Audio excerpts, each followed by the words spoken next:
Presented by McDonald's of Glasgow, it's time for the Brown Sports Bag from the Heart of the Barrens, a weekly local sports machine on ESPN Radio 1230. Alongside John Butler, here's your host, James Brown. Well, John, we're back. We survived the week of the 4th of July. I was away at my parents' house helping them rebuild a deck on their house. So I'm a little down in the back. My body's beaten and bruised. I feel like I've gone back to playing football, which I never really did other than in the yard and whatnot, you know, when you didn't wear pads and people just knock the crap out of you for no good reason. That's how I feel these days. Well, just walk outside and walk around a block one time. You'll loosen up. It's about 102 outside right now. Yeah, I could just lie down on the pavement out there, right, and be all limber again. That's right. Well, we're going to kick off today's show by talking about the U.S. women winning the World Cup. That was their 4th title. They've won 2 in a row. And I tell you, they are a fascinating crew in a lot of ways. One is because they're outstanding when you watch them play. Yes, they are. You don't have to actually even love soccer, but I enjoyed watching the U.S. women play. Me too. And you're not really a soccer person. I'm not an expert in any way. Yeah. And like the world, not the World Cup, but the tournament the guys were playing in. The Gold Cup or whatever. Not interested in that at all. Yeah, it was awful. Zero interest in that. But you could just tell, and I watched every single of our girls' games. And also watched the semifinals between England and between the Netherlands and Sweden too. Yeah. You could just tell the skill level of our players. It just seemed like we control the ball and so much more than other teams. Great passers. Our defense was tremendous. It seemed like we're athletically better than most teams too, and by far deeper. But just a tremendous team to watch and play because I like aggressive teams. Oh yeah. And it seemed like, and we had the ball 70% of most matches. And even when we did not score, we had shots at scoring, much more so than most teams did. You know, there are two things I think about the women's team. One of them one you just mentioned. The other I think is an allusion to what I'm going to say. The one that you mentioned is the defense, and what people often think, you know, when you see youth soccer or soccer in high school around here, I think what people miss a lot of times is an athletic defense is really key to victory. Yeah. You think about people being fast up front and getting out in front and scoring goals, but the first thing is you can't let the other team beat you, and that's what the U.S. women, they have athletic physical defense. They don't let other teams get easy shots. Not just the goalie; it's the back players. You're right. The whole defensive line across there. They shut down other teams' wings. Yeah, this Crystal Dunn she's a tremendous young player, and Abby Dahlkemper. They just had so many. Julie Ertz plays both ways. Yeah, and she's. I think Sireburn is another defense player. I mean, they were physical, tough, and also. As you mentioned, very athletic and quick as well. And the other thing you mentioned was aggressiveness. Yep. And the one thing I think about this team, what makes them successful on the pitch, is the aggressiveness. The other thing, though, is that they carried that personality everywhere they go. They do. Some people didn't like it. Yep. But I'm here to tell you that's the most American team I've seen play in international sport in terms of personality, because people think sometimes, I don't know why they think this, but if you think about the United States, we're kind of an arrogant nation. Oh, you think? Yeah, we're not known around the world to be a little bit arrogant. And to me, this team was a perfect reflection of our nation in a lot of ways. Well, you know, they're confident. Yeah. You know. So I think you can take it borderline arrogant, but they played with clearly self-confidence. And Megan Rapinoe is obviously kind of the face of the team. Her and Alex Morgan. Yeah. And they backed it up. Oh yeah, to say the least. I mean, they were tremendous in almost every aspect of the game. I like Rose Lavelle. She was the one that she put them up 2-0 yesterday. She's about 24 years old from Wisconsin. Fast as lightning. Oh yeah. I just really enjoyed watching them play. Now, I got tired of the coverage a little bit. Yeah. Because the hyperbole of soccer coverage just drives me crazy.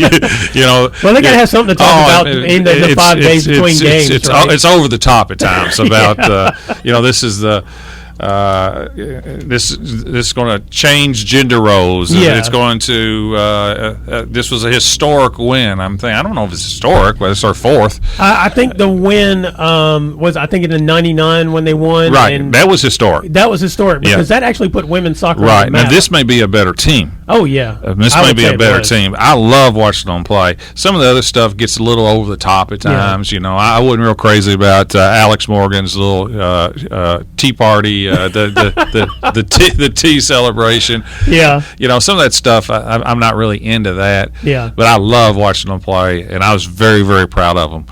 Just some of the coverage, just a little bit of exaggeration and a little bit too much for me at times.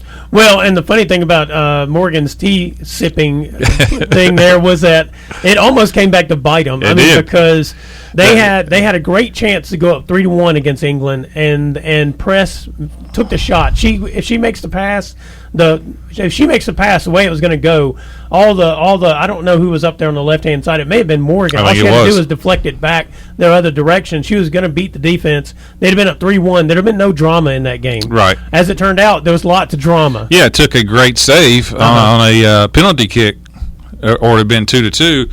And in fact, England had actually scored earlier and was nullified on a video replay of my favorite call in sports, the offsides in soccer.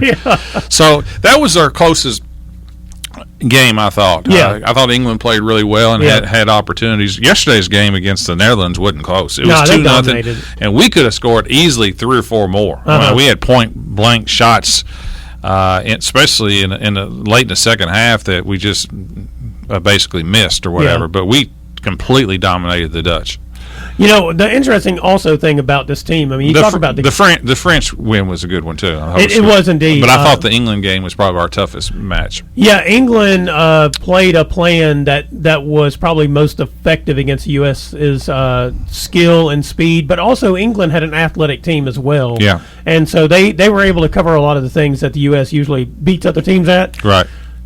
But, you know, one of the things about going back to the coverage of this team, I think what happened in a lot of this coverage of this particular team is the players on this team recognized this was their opportunity to remind the world of some of the shortcomings when it comes to international soccer, such as the disparity. Yeah, the disparity in pay.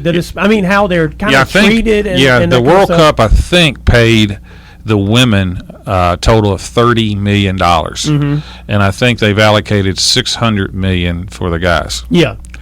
That's a little extreme. Yeah, and also, I mean, as they also point out, the men don't win anything. The U.S. men don't win anything. I'm just talking about FIFA in general. Yeah. I mean, you have that discrepancy, but also just on the U.S. side, the men don't win anything, and they make a rate of pay that is, I don't remember what the percentage is, but it's quite a bit different than the women. And I know it's tied to as you talked about, the allocation of the money. Right. But there are certain discrepancies in the U.S. Soccer Federation and how it handles the women's team versus the men's team and that kind of thing. And you know, you kind of look at that and say, you know, usually you get paid for success. Usually you get notoriety for success. You get put on the pedestal for success.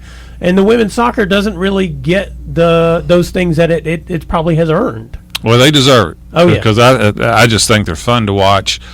I love their personalities. Yeah. You know, are there some of them over the top at times? Yeah.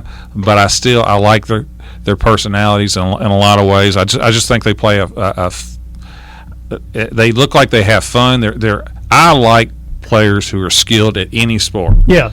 Aggressive and skilled and so forth. Maybe some of the celebrations were a little bit too much for my personal liking. Yeah. I still think, you know, you can be confident and not arrogant, and I think we're on that kind of that. Yeah, they teeter back and forth. They teeter back and forth on that one, but I'm probably getting a little bit picky on that one. that part, but that's my own personal view. But I tell you what, I'd go watch them in a heartbeat. You know, on the same day that they won the World Cup, the men lost to Mexico 1-0 in the Gold Cup, I think is what it was. That's just for South American and North American countries, right? That's right. Okay. Yeah. Well, I think that's called CONCACAF. I wouldn't say North. I don't even think Canada's in it. Are they? Are they? I would say yes. Okay. I would say that they were in it at some point in time. All right. And I mean, and this is the U.S. men have been kind of working on trying to get better and better, but they can't beat Mexico. And you look at the game that they lost there. I think they missed 3 or 4 base wide open opportunities. I mean, they should have been in control of the game. Blown opportunities.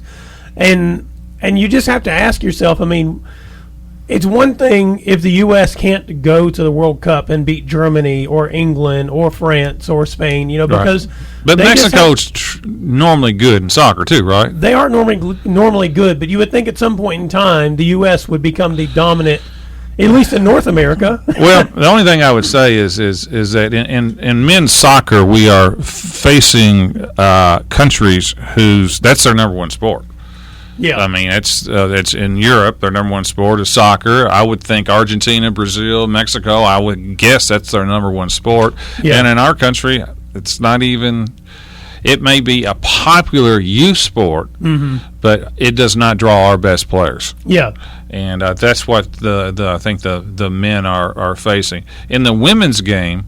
I think we have jumped ahead of most countries in the world, where unfortunately this day there's a gender equality issue in a lot of the countries across the world where women just aren't given opportunities per se, and they have not invested, and we have.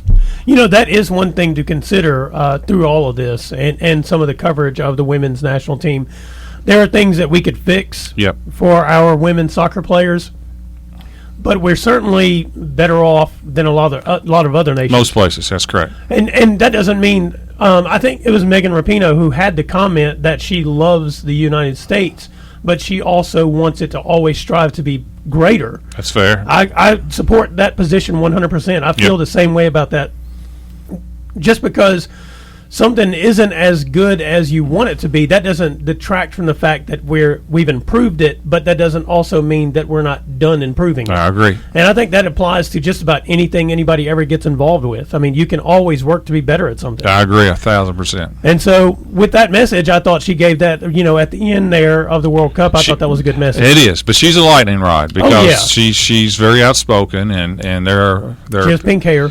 She has that, but she's a polarizing person at times, and sometimes people can't in today's time.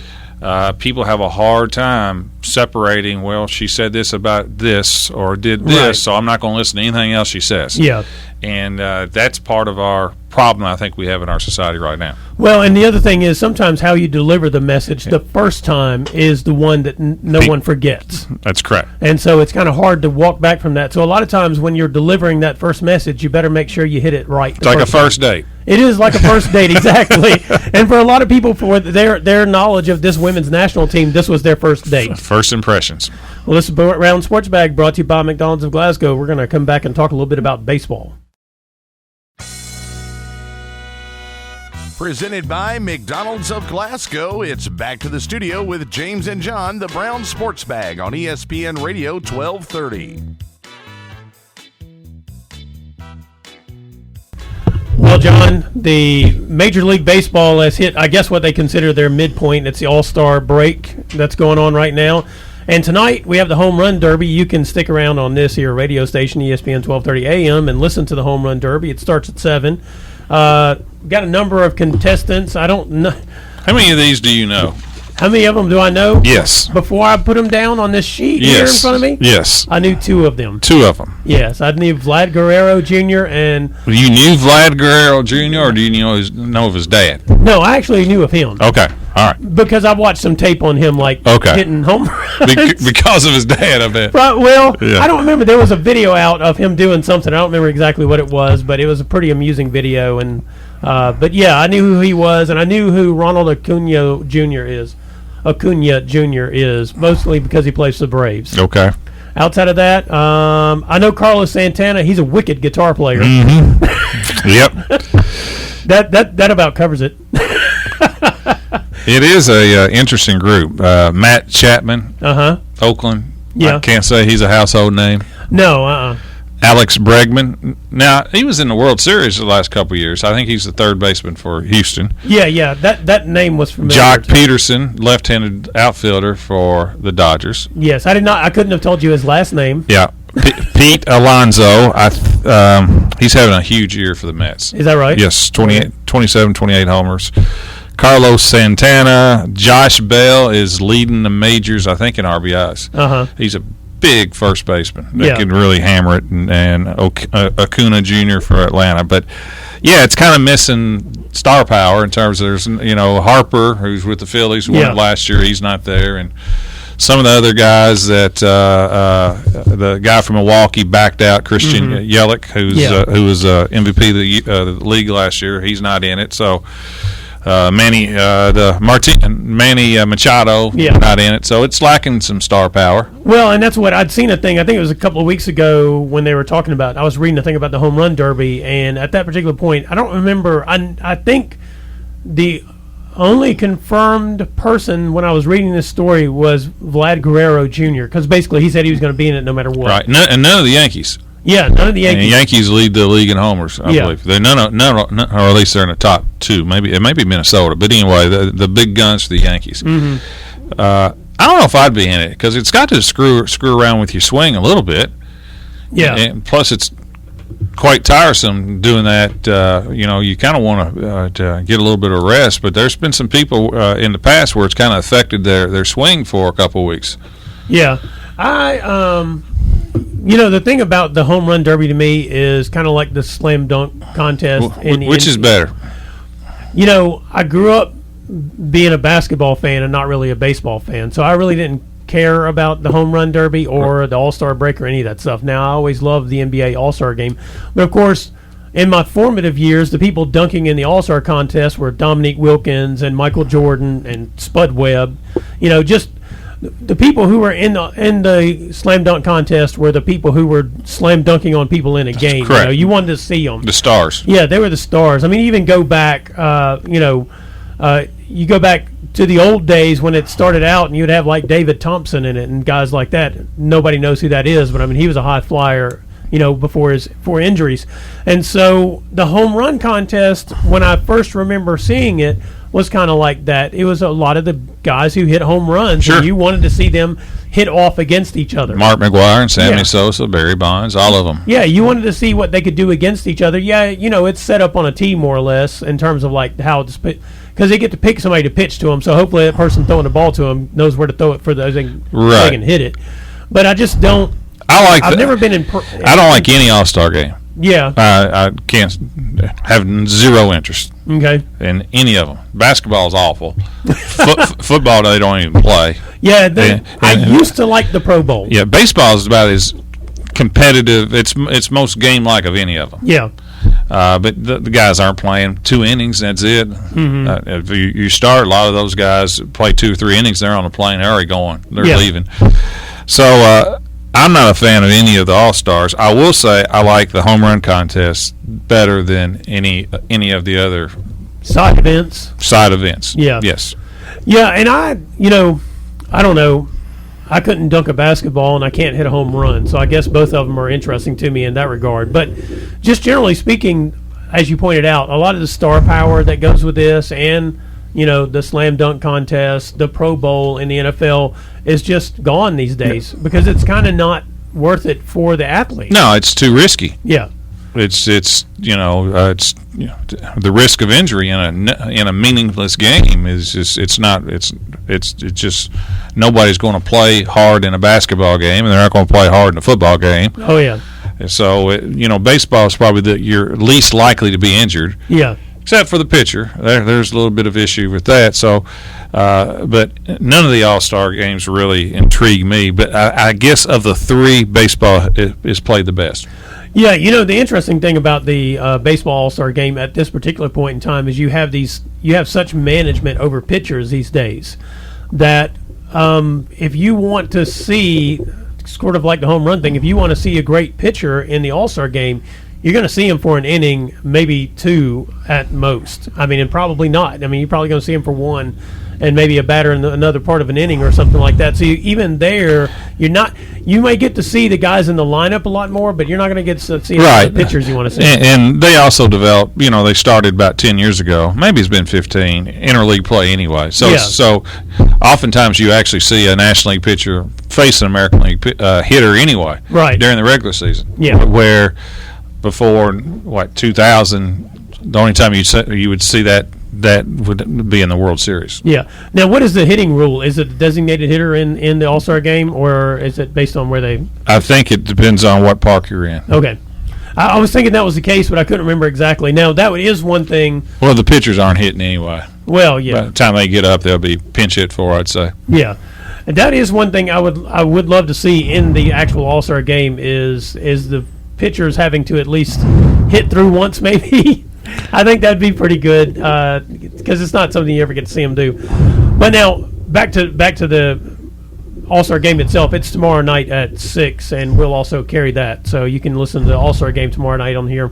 What do you think about the season so far? You mentioned the Yankees and their hitting and that kind of stuff, and the Twins. I mean, right now, outside of I think of the NL Central, which is what the Cincinnati Reds are in, there's a team dominating one of the other divisions. Yeah, it's not real competitive right now. No. I think the Yankees are up 6.5, 7.5 games. Yeah. Houston's up maybe 7.5 to Oakland. Yep. The Twins are up over Cleveland. Yeah. The Dodgers are running away with the West. They're like a 10-game lead or something. Yeah, and it just looks like to me the best. I think there's 3 really good teams. I think the Dodgers are really, really good. Yeah. I think the Yankees are really good. I question their starting pitching a little bit. And I think Houston is really good. Yeah. The Reds division is probably the most competitive of the divisions. Yeah, but that's because none of them look that great. Yeah, but the Reds are better than they've been. They're only 3 under 500, and they haven't. Then that's an improvement. If you just watch them play, they look. Their ERA they've gone from being last in the league to being first or second in the league. I mean, a massive turnaround. Their pitching, in fact, Sonny Gray got which was a pickup as one of the All-Star pitchers. Mm-hmm. Just got selected today, I believe. But I like their roster change, and it looks like to me they're on the right track. Yeah. To say the least. They're in a tough division. I mean, there's some heavy hitters in there with Chicago, the Cubs, and St. Louis are traditional. Yeah. Good ball. Good ball clubs traditionally. But I do like the Reds. It looks like they're tracking up, and they have not been tracking up a lot lately. No, they've been pretty moribund the last few years. Right. I really like Puig, the guy they got from the Dodgers. Yeah. I never thought a lot of him, but I think he's matured. He's got a real good personality. Yeah. And has played really hard for Cincinnati. Now he's playing for a contract too. Right. Yeah. But he's got, I think, 20 home runs and has made a lot of plays for him. And I think he's kind of turned into a fan favorite there in Cincinnati. Sometimes what happens is once the youth wears off of somebody who's high energy and high motivation and that kind of stuff, they kind of grow into being a team leader. And maybe he's headed in that direction because he's got the right personality he does. for it. And he's just kind of sometimes not under control. He loses his sense of self or whatever. He plays every day in Cincinnati. He did not play every day in L.A. He was platooned in a lot of ways, and he's just the more I watch him, the more I've tend to like him. I like how he plays. Yeah. And you're talking about the Reds. I mean, you mentioned they're 3 games under 500. I mean, they're only, I think, 6.5 games out of first in that division. I mean, if their pitching holds up and they can figure out how to generate a few more runs, I mean, don't know. It's not been a problem in the past, scoring. Yeah, it has this year. It has this year. Joey Votto's not had a great year. Yeah. Scooter Gennett's been hurt, just came back like a week before the All-Star break. So, you'd like to think if they could ever figure out how to pitch and hit at the same time, they could be dangerous. Yeah, one year it'll happen. I hope so. There'll be the Big Red Machine Redux or something like that. I hope so. It's been a while. Yeah. This is Brown Sports Bag brought to you by McDonald's of Glasgow. We'll be right back. Presented by McDonald's of Glasgow, it's back to the studio with James and John, the Brown Sports Bag on ESPN Radio 1230.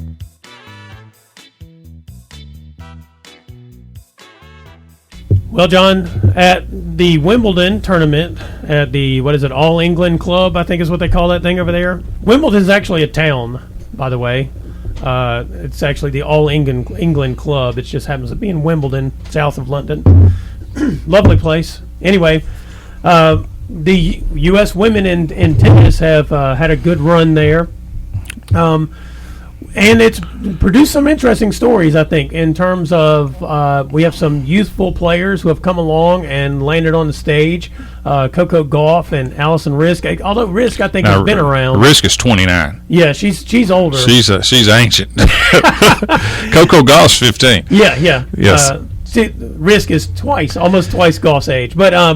But Gauff has landed on the stage. Allison Risk has made a run in the tournament. And she defeated Allison Risk, defeated the number 1 player in the world. Yes. Ashley Barty today. It puts her in the quarterfinals? Yeah, and she'll be taking on Serena Williams. So there are 2 Americans left. Yeah. Two out of the quarterfinals. 2 out of the 6? Yeah.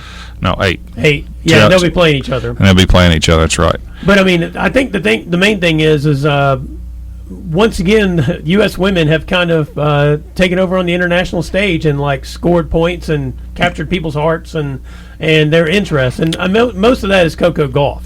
Yes, because she just came out of nowhere. Yeah. Obviously, she's 15, but I think it even surprised the American tennis people who are in the know. Right. Yeah, I mean, she defeated Venus Williams, and you're talking about a contrast. Venus was 39 and she was 15. Yeah. And knocked her off and knocked off a seeded player. Yeah, number 7 player. Until she lost today to Hollop, who's the former number 1. Yeah. But, to listen to her, I was just extremely impressed with her at her press conferences. Very, very mature and calm, and she seemed, for a teenager under that spotlight, to have a really, really pretty good perspective and level head on her. I mean, I was really, really impressed with her mannerisms and so forth. Yeah, and the interesting thing too, used to back before '94, women's tennis did not have an age restriction rule, and so teenagers of all ages would play. So people may remember, Jennifer Capriati, Martina Hingis being dominant teenage players earlier in their career. Tracy Austin, but these days that doesn't happen as much. The teenagers don't rise up as much because they don't get to play as much in professional tour. There are restrictions on the number of tournaments they can play in. Yeah. And so Gauff makes this run at Wimbledon. Maybe that's why, too, several years ago you didn't, Allison Risk, who's 29, there wasn't a lot of 29-year-olds left on the tour. Right. Serena Williams is 36. I mean, they were long gone. Oh, yeah. And one of the reasons why they were long gone is they were starting at 14. Yeah.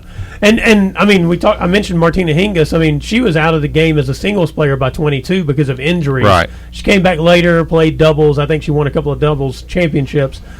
But they played so much. There was so much pressure on them that the Women's Federation changed the rules to restrict by age the number of tournaments they could play in. I think they can't play a full schedule until they're 17, I think. And it may even be 18. I'm not sure about that.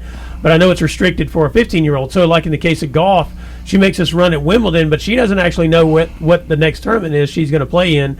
And there's no guarantee she can play in the U.S. Open because it would require a waiver for her to get into it, and she can't. She'll get one. She'll get one, but the question is, it's probably not good for her to set out the 2 months before that. No, she'll probably get it. She'll probably get in a couple of sponsor exemptions. Yeah. I'm guessing. She is a professional. She gets this money. Right. Because they asked her at one of the press conferences after one of her wins. She said they asked her, "Do you realize by that win you just made $200,000? What do you want to do with that $200,000?" And she said, "Well, I can't drive, so the car's out." She said, "I don't really know." She's just finishing up her freshman year in high school. Yeah, for all you slackers out there, wondering what you're going to do in life. I just thought she was pretty cool. I liked how she handled things. Yeah, and the interesting thing too, going back to the Serena Williams thing, I mean, so Venus Williams was able to play as a teenager, but Serena Williams played under the restrictions, and amazingly enough, hadn't really hurt her. No, I mean Serena has managed to make about $1 billion. I mean, she's number 11 in the world now because she basically took off a year because she had a child. Right. And then they didn't cut her any slack when she came back, which may not have been quite right. Well, you lose points. That's how the rankings go. You got to play to stay in the rankings. They don't just let you slide. If you get hurt or if you have a medical leave like a pregnancy, they just You know, there's not an option for that. I think the big problem is when she came back, she was an unranked player, and so that meant she got matched up with some of the ranked players in the world. I don't think she necessarily had a problem with it. I think they did. Yeah. Because, I mean, you look up in the French Open and you draw Serena Williams in the first round, you're number 5 or 7 in the world, and you're like, well, I'm not playing an unranked player. I'm playing a player who's been given an unranked designation. Well, she won easy today. Yeah, she did. And her pathway has she's not had the hardest pathway. A lot of the better players have been knocked out, so she's got a shot to win this. Yeah, and as you mentioned, she plays Allison Risk next. Risk knocked off Barty. She beat her 3-6, 6-2, 6-3, and she looked better as the match went along. And but I don't think she's really a match for Serena Williams. Even though Serena Williams is now up to number 11 in the world, I still think the same rule applies. She's not the number 11 player in the world. But she's not the way she used to be. She's not near as good. Her movement's not as good. She's 36 maybe, close to 37. Allison Risk has nothing to lose. Right. In fact, she's getting married next week. Is that right? Yeah. So she might just come out and just fire away. You never know. And she's got to pay for that wedding. And she's made a ton of money this one. She's got that one covered. So she's got nothing to lose. And sometimes what I've seen with Serena in the last 2 or 3 years, she kind of gets tight sometimes. Yeah. Because she's, you would think you won so many Grand Slams you wouldn't be, but also sometimes think near the end of your career, sometimes you think you only have so many left. Yeah. And she's you start thinking down the road. That's correct. Who's your all-time favorite tennis player? Men, John McEnroe. Is that right? Yes. Yeah. Now that's a bit ironic. It John. is. I know. I just remember I was enthralled watching him play. Yeah. And I like the serve and volley come to the net. Yeah. His temper tantrums were awful. But I liked him, and I really like Federer. Now Federer's class. Yeah. And I love watching Federer, but probably McEnroe was my all-time favorite. Chrissy Everett, who a young guy looking at Chrissy Everett was beautiful. She was beautiful growing up and so forth. So I liked watching her as well. Yeah, I would say I always enjoyed John McEnroe. I don't know. I'm trying to think. I don't know if he was my favorite. I actually Connors. Yeah, going back to his game though, I actually did enjoy the way John McEnroe played the game. Too. I could have done without some of the extra stuff. Now, I will say this: once he retired more or less and was not playing anymore, I was entertained by how he approached things. He'd have been a lot better with in today's game with the video replay. Oh yeah, yeah. I mean that solves a lot to arguments now. You think he wouldn't have argued with the video replay people? It's hard to do that. It's hard to do that. So I think he wouldn't be quite as explosive in terms of that part. Because it is with the video replay, you could prove him wrong or not. Right. He knew no matter what. He was probably more right than wrong. He probably was, but it didn't. I don't think it even mattered to him whether he was right or wrong. I think it was just the point of the matter of arguing the call, and maybe trying to get something out of that. Yeah, some gamemanship. Yeah, because despite his tirades, and this is what I mean by his post, when he retired.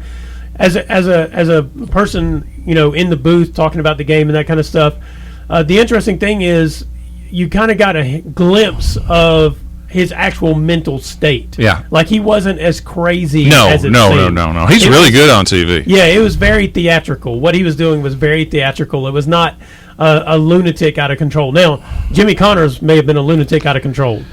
He was he wasn't quite McEnroe-like, but he was very close to that edge. Yeah, when he lost it, though, he lost it. He did. He broke things and things. He was tremendous at the U.S. Open. Yeah. Did you ever like Andre Agassi? Not near. I liked the second coming of Agassi. Yeah. Once he shaved his head and the older he got. Yeah. Because I thought when he was young, he quit half the time. Yeah. I'd seen quitting matches and not try. And then when he came back after taking time off, and the older he got, I liked him much better.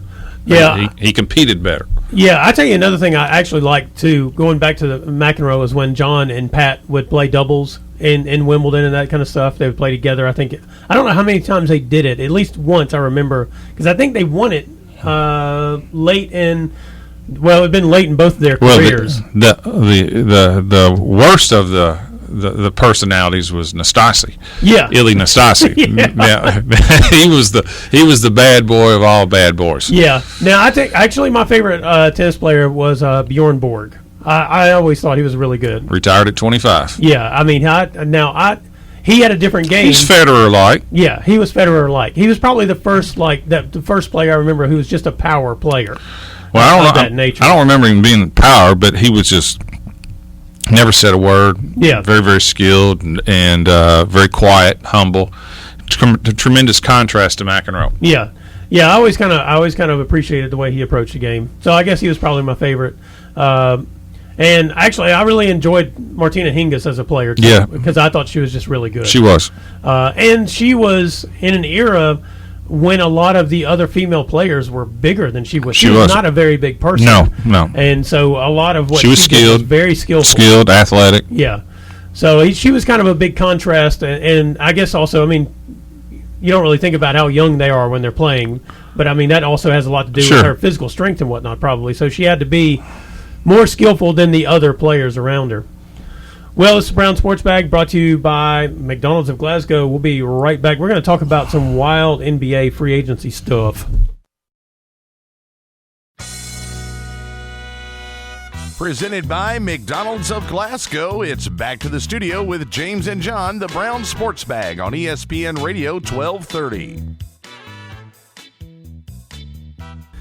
Well, John, we have about 13 minutes left of this show. We're going to talk a little bit about this NBA free agency because two things. All right, first of all, you and I were both impressed with Kawhi Leonard throughout the playoffs. Yes. I'm even more impressed with how he handled free agency because that dude is as tight-lipped.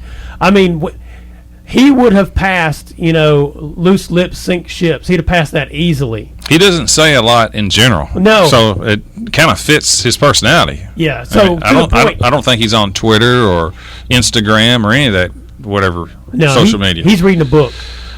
He's old school reading a book is what he's doing. But the amazing thing is, so all the pundits and experts were convinced that he was going to go to the Lakers or stay with the Raptors. Gas bags. Gas bags. That's exactly right. Meanwhile, he was hoodwinking them left, right, up, down. I will say because he ends up signing with the other LA team, the Clippers, and for some reason that did not surprise me in the least. No, that's been rumored all year that the Clippers were the favorite. It didn't change until the last week or so. Then it looked like everything shifted to Toronto or the Lakers. Yeah, but I think you're getting ready to say the biggest shock was they landed Paul George. Right. So there are two things that were the biggest shock to me. One is reportedly, the gas bags say Kawhi Leonard told the Clippers. Somebody else has got to come with me. Right. Now, I can imagine Kawhi Leonard communicating something of the nature of, well, I'd like to be in Los Angeles. That's where he's from, that area. He's from L.A. Right. And so they said, okay, what can we do? Well, we're going to need some more pieces. Okay. And they have all these trade picks. By the way, in case somebody missed it, the greatest GM in the history of the NBA is running the Clippers. Jerry West. And there used to be this statement, I wish I could remember which general manager it was, that said, if Jerry West calls you, do not answer the phone. Yep. And he generally gets the best of most deals. That's right. So he gives away a bunch of unproven picks to get Paul George. The logo, by the way. The logo, that is correct. He's 81. It's hard to believe. I know, and he's still wheeling and dealing. Yeah. People also forget he's the engineer behind the Warriors, as they are now. Correct. He was a consultant. Yes, but I mean, when they were getting going and trying to put that together, he's the person who was advising them on what they needed to do. Right. So he's engineered the Warriors, the Clippers, the Lakers, two huge runs by the Lakers. And Memphis, when Memphis got good. That's right, and Memphis, whenever they had They made the playoffs 3 straight years while he was there. Yeah, and they were really good. If not for, I think it was Mike Conley got injured, they probably had a chance to win a title when he was at Memphis as well. So, I mean, the guy's a mastermind. So he's put this together. I'm glad he went to the Clippers. I am too. Leonard. I did not want to see him go to the Lakers with LeBron. I didn't think that was going to work. I didn't think it'd work anyway. But that's too over the top. Yeah. And the Clippers have never won a title. They may not win. Yeah. But it seems like a good fit there. Yeah. That was the thing about when everybody said he's going to the Lakers. The thing that struck me about it is he strikes me as the dude who says, you know what, I'd rather beat him. Yes. I mean, he just strikes me as he just seems to have that personality. He didn't seem like a dude that wants drama. And the Lakers, right. I don't, whether it's LeBron's fault or not, everywhere he plays, there's drama. Well, I mean, I guess it's in some way it's his fault, but I don't think it's his fault like a black hole like sucks in other planets and whatnot. You know what I mean? It's just that he's such a force of nature in terms of like people being attracted to him and what he's doing, and he doesn't dispel it in any way. As a matter of fact, he kind of adds to it in his passive-aggressive sort of way of doing things, and so that just fuels all the speculation around him. And I mean, whether he actively engineers it or not, I don't know, but the fact of the matter is it's just always around him. And this whole deal with the Clippers is just proof positive that Kawhi Leonard is not that dude. I mean, he's not that dude at all. I mean, think about this. It's revealed that he's going to the Clippers, and they've made a blockbuster trade with the Oklahoma City Thunder basically at the same time, and he engineered it apparently along with Jerry West, to get this all put together. And in the end, the Clippers made the playoffs last year. They basically have the same team, the important parts of that team back, plus they added Paul George and Kawhi Leonard. I mean, that's amazing. Yes, and that's why they are probably right now the favorite to win the NBA. Yeah. Now, excuse me, I hate this for the Toronto Raptors because I really enjoyed watching that team play. But I also have to give a lot of credit to the Raptors, their ownership, administration, their managers, their players even that played with him. None of them were mad at him. No. They were like, good for him. Well, I mean, they traded to get him. Yeah. And they always knew the window was short with him. Yeah. He made it very very clear he wanted to go back to California. Right. He helped bring them a title. Yeah. So I don't think they're, now, unfortunately for Toronto, they will go back into the Neverlands of the NBA. They will not be. Yeah. They'll still make the playoffs. They got good players. Yeah. But in terms of contending, that window's over. Yeah. And that also, the other thing this whole thing does, all this offseason, what it does is over a 3-month period from the beginning of the playoffs until Sunday afternoon. That's the wildest period of any professional sport I can think of. Well, they rule the sports media coverage, the NBA, and it's like a soap opera, and it's not a little, it's way over the top. When more people care about where you're going to play or who plays with each other than the games itself, maybe they play too many games. Well, it's right up there with the NFL draft, where the fans are like really hyped about the guy they get, the number one pick out of 22 players that are going to be on the field for you. But the NFL season matters. It does. Every week matters. That's correct. In the NFL. And NBA, not so. Right. You can kind of, as long as you can make the playoffs, you can kind of just angle everything for April. Right. But on the other side of that, I think what's also fascinating is you get an opportunity to kind of speculate as we're talking about with the Clippers. We think that's a good, stable organization. I do. Amazingly enough. I mean, they were the worst organization in the NBA for years. Yes, Donald Sterling there. Yeah. I mean, Elgin Baylor, a great player, was the guy who was their general manager. Not very good. Never get anything right. That's correct. Meanwhile, you've got the historic New York Knicks who can't get the players they want, but they go to Brooklyn. Kevin Durant and Kyrie Irving go to Brooklyn. Yeah, good luck on that one. Yeah. I don't think they missed out on that one. I don't either. I don't. I think this is one of those 2-3 years from now, New York Knicks fans will be happy they didn't get them. Yeah, that's one of those you dodged a bullet. Yes, actually. yes. Now we'll see. They may try to get Russell Westbrook, which would be a mistake. Yeah, there are certain players. They may be fantastic players to watch, and you can appreciate them for what they do on a court. But I just don't think they win. I agree. They can win in the regular season. They can win games, as you pointed out. The regular season, though, doesn't matter. They're not winning in the playoffs. I'm not a big fan of giving $40 million a year contracts to people in their mid-30s in the NBA. That just doesn't. Yeah. That doesn't seem like a real good business decision long term. Yeah. What was it? I'm trying to remember if that was franchise that was saddled with some guy's salary for like a decade because they gave him a decade contract. Yeah, I mean, there's Houston's got a bad one with Chris Paul. Yeah. Washington has a terrible one with Sean Bradley with the Mavericks. That was it. Yeah. John Wall of Washington. Russell Westbrook's got a terrible contract now at his age. And I have a gut feeling that Kevin Durant's may be as well. Yeah, and we won't even see him next year probably. No, they're basically signing him for 4, really just getting him for 3. Yeah. Well, meanwhile, that's the NBA news of the day in case you guys missed it, and it's all very entertaining. I think it's a lot of fun to speculate, but I'm with you on the – here's what actually is most entertaining about the NBA news is when all the gas bags totally miss on all this. And they never ever apologize or say I got it wrong either. Yeah, I think they just move on and to the next one. I'm trying to remember. There was one that I don't know if it was Chris Broussard or somebody who was basically like, I didn't see this coming at all. Yeah, like they were just like, I didn't see that one coming. I was totally off. But everybody else is like, the Clippers were always in play. But anyway, meanwhile though. The fall 2019 fall sports seasons officially begin tomorrow. 12:01 tonight. 12:01 tonight. Yeah. So, do they do midnight fall sports? I'm sure there's somebody that's got a football practice, a volleyball practice, a soccer practice somewhere in the state is going at 12:01. Yeah, I'm kind of surprised. I mean, that's become the topic. That's become the thing to do these days. Is like as soon as you're available to start practicing at 12:01, get the hype machine rolling. Yes. But I don't know that we have any around here locally. So, but yeah, the dead period ends at 12:01. Fall sports gets going soon. I think golf really gets going first, early in August. I'd say tomorrow, soccer, volleyball, and football. Wednesday. Yeah. I'd say that there will be practices at all schools around here. Yeah. Now you can't cut anybody till the 15th. Yeah. But they can start their workouts and whatever. Well, and considering the heat and whatnot, some of them may not show up until after the 15th. Yeah.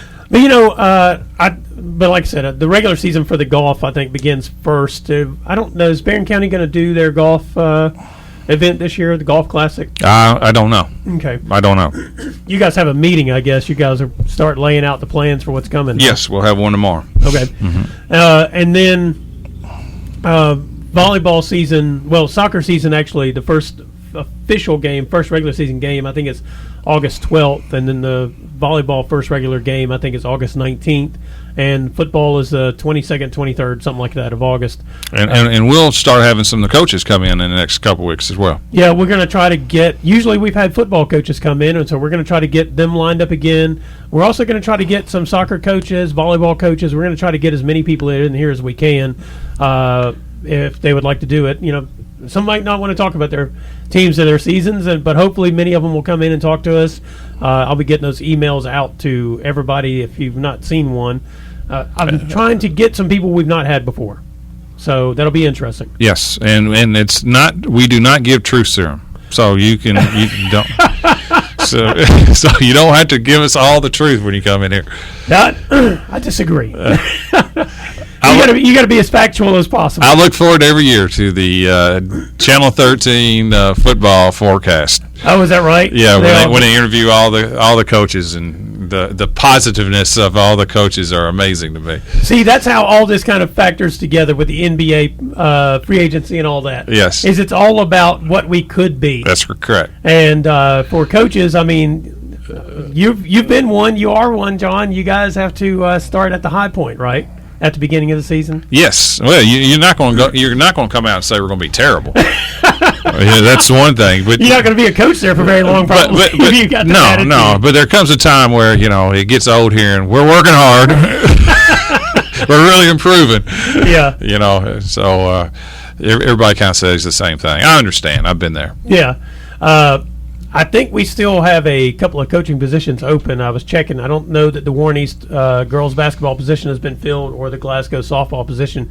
I would guess they'll be filled probably this week. No hurry. Yeah, that's me. There's no hurry. Yeah, that's winter sport and a spring sport. But, you'd want to fill that as quick as you can. Yep. This is Brown Sports Bag brought to you by McDonald's of Glasgow. We'll be back next week. Thanks for listening, and be sure and join James and John once again next Monday at 4 for the Brown Sports Bag, a local weekly sports machine presented by McDonald's of Glasgow. This is WCDS Glasgow, ESPN Radio 1230, your total sports leader.